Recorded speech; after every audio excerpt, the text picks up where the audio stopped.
Opiate abuse has increased dramatically over the last several years. The prevalence and availability of opiate-based prescription painkillers has provided a gateway for thousands to the world of opiate abuse and addiction. While the use of heroin has slightly declined, the use of opiate-based prescription painkillers has increased significantly. The number of unintentional overdose deaths involving opiate-based pain relievers quadrupled from 1999 to 2007. Between 2003 and 2009, Florida saw an increase of 265% in Oxycontin deaths. Because prescription painkillers are easily taken orally, first-time opiate abuse is happening at younger and younger ages. Opiates are produced from the seed of the poppy flower. From this flower we get morphine and codeine. Synthetic derivatives of morphine include hydrocodone or Vicodin, oxycodone, which includes Percodan and Oxycontin, Dilaudid, Darvon, Demerol, and methadone. Perhaps you began using opiates because of an injury you received. You were prescribed Vicodin or oxycodone or Oxycontin to deal with the pain of the injury. Once the injury had healed and you no longer needed a painkiller to deal with the pain, you found that you still wanted the medicine that was prescribed to you. Many opiate addictions begin in exactly this way. Opiate addiction is difficult to recover from because of the discomfort of withdrawal. The fear or dread of physical withdrawal from opiates keep many opiate addicts from seeking help. The good news is that if you are addicted to heroin or any other opiate, it is entirely possible to get clean and to begin living a normal, happy, and productive life. This video deals with recovery from opiate addiction. Before we get into the nuts and bolts of recovery, let's take a look at why people become addicted to opiates in the first place. It may surprise you to find out that the human body produces its own natural opioids, such as endorphins, when you experience pain, excitement, love, during sex, and when you exercise. These opioids attach themselves to the opioid receptors in the brain and in other parts of the body. Now, this brings about a feeling of pleasure, well-being, and acts as a natural painkiller. It's pretty cool that the body has this mechanism. If you were to break your leg, the opioids which your body naturally produces would act as a temporary but effective painkiller and allow you to function well enough to seek help. Opiates such as heroin and Oxycontin work by activating the same receptors that naturally occurring neurotransmitters activate. These receptors are known as the U-opioid receptors. When you activate these receptors with heroin, Oxycontin, or any other opiate-based drugs, you feel intense pleasure. Opiates also increase the amount of dopamine in the brain, which only adds to the pleasurable effect. The reason that we become addicted to opiates is because when we introduce opiates into our body, the brain scales back on its own opioid production in order to compensate. In essence, your body says, hey, if you're going to supply your own opioids, I guess I don't have to anymore. So I'm going to cut back on the number of opioids that I produce, and I'm going to let you keep introducing them the way you're introducing them. Well, this is all well and good as long as you are continually introducing opiate-based drugs into your body.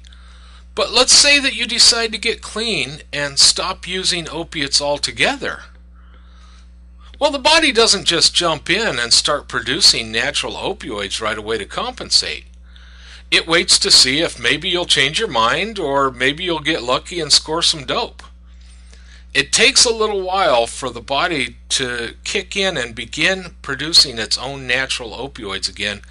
And it takes a little while for the level to increase to a point where you begin feeling good and normal again. This period in between when you stop using your drug and when your body gets back to producing natural opioids at a normal rate is known as the withdrawal period. You may have heard it called being dope sick.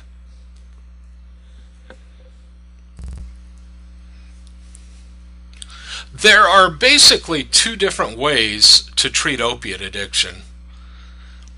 The first way is to treat opiate addiction medically.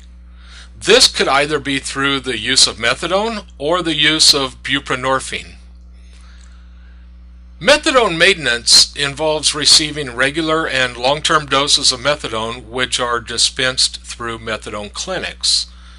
The pluses of this method are that you won't experience very much physical withdrawal, if any, and it's possible to begin living a somewhat normal life. Now, the drawbacks of methadone maintenance are that you are still addicted to opiates, and that you will need to live close enough to a methadone clinic to receive regular doses. Studies have shown that 25% of those on methadone maintenance become abstinent. 25% continue on methadone maintenance, and 50% go off and on methadone maintenance throughout the course of their lifetime. One of the obvious dangers of methadone maintenance is that some addicts simply use the methadone to keep from getting dope sick, but still consume illegal opiates on the side. If you do this, you end up in worse shape than you began. Buprenorphine is another option. Buprenorphine is a partial opioid agonist which is taken 3 times a week as a tablet. You will experience withdrawal with this method. Buprenorphine is often combined with a short-acting opiate antagonist called naloxone.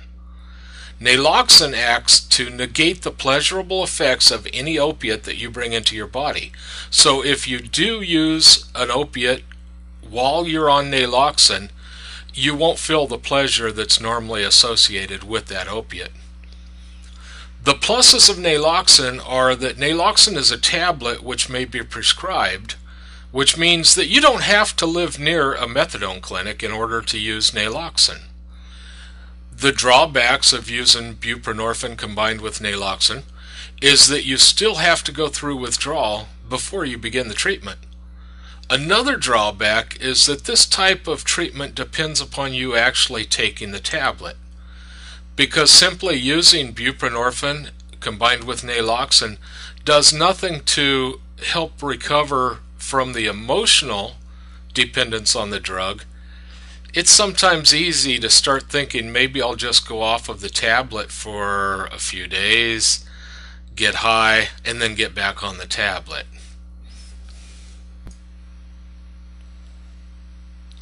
Many addicts would prefer to be free from opiates altogether. This will entail non-medical treatment. Non-medical treatment involves completely withdrawing from the drug. You will need to withdraw both physically and psychologically. It is important to have support while you do this.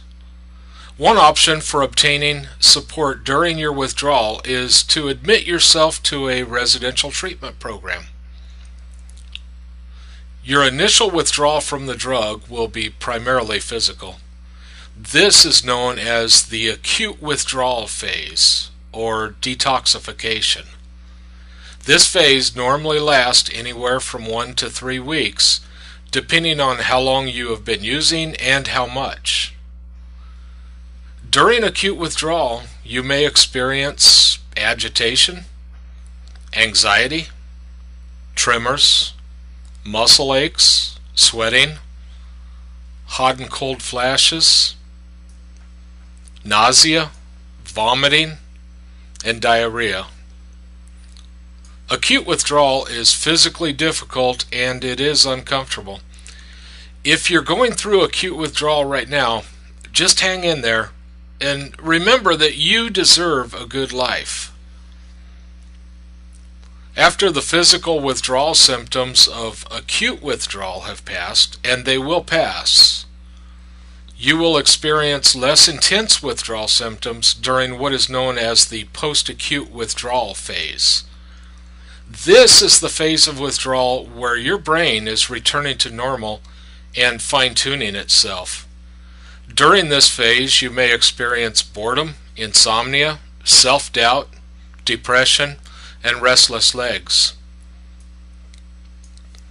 You can lessen the symptoms of post-acute withdrawal syndrome by doing things to increase your body's own production of endorphins, such as eating sugar and engaging in intense exercise. It's important to drink plenty of water in order to enhance nerve conduction, rebuild cells, and eliminate toxins. You will also experience an emotional withdrawal from your drug. The emotional withdrawal phase may last several years. If you think about it, you've been in an intense and intimate relationship with your drug for an extended amount of time. Like the breakup of any relationship, the emotional ramifications can be pretty intense and long-lasting. You may find yourself experiencing a sense of grief over the loss of the relationship, along with all the emotions which that entails. You may encounter underlying emotional issues which were hidden and masked by your opiate use. You may find that you have unresolved emotional baggage from your past which needs to be dealt with.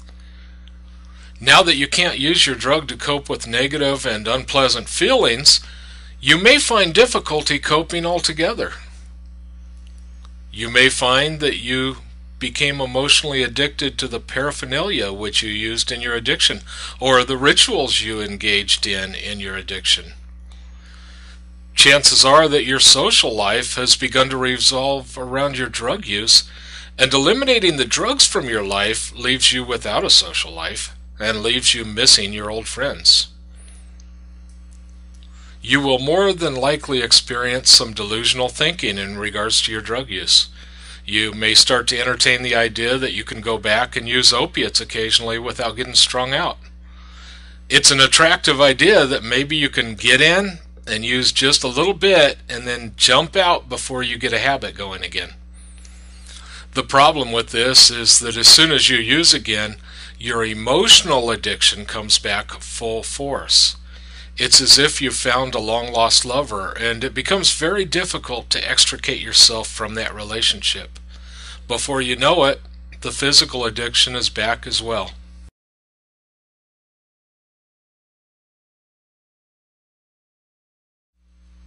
Long-term and lasting recovery from opiate addiction often involves addressing any unresolved emotional issues, treating underlying emotional problems which your drug use may have been hiding, learning relapse prevention skills, and building a support system. It's important for your emotional recovery to begin addressing any unresolved emotional issues. Now, this might be emotional baggage from your childhood, or it might be emotional baggage which resulted from what you experienced while you were active in your addiction. Addressing and resolving any emotional baggage will help you to be happier and more at peace with yourself. This, in turn, makes it easier to resist the urge to pick up. It's important that you address hurts from your past, unresolved anger, grudges, resentments, guilt, and shame. By resolving these issues within yourself, you'll remove a lot of the emotional discomfort which could potentially drive you back into your active addiction. You may also find, now that you no longer use your drug to cope with life, that you have other emotional issues which the drug was actually helping you to cope with. Now that the drug is out of your life, it's important to treat these issues.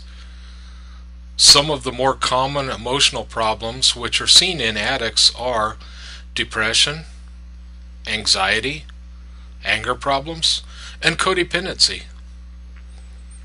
If it turns out that you suffer from any of these, learning how to cope with these problems in a healthy way will go a long ways towards guaranteeing your sobriety. It's also important in your recovery to learn relapse prevention skills. For example, learning what specific feelings or circumstances trigger your cravings helps you to avoid those triggers or to deal with those triggers. Achieving and maintaining a clean and sober lifestyle will probably be the most challenging thing that you have ever done. It's important to realize that it's much easier to do this with other people than it is to do it alone. A lot of recovering addicts gain strength and support from their involvement with family, with clean and sober friends, in Narcotics Anonymous, and within their own religious communities. As you continue your journey into your new opiate-free lifestyle, remember that many people have successfully overcome opiate addiction and are now living happy and productive lives, free from the bondage of addiction.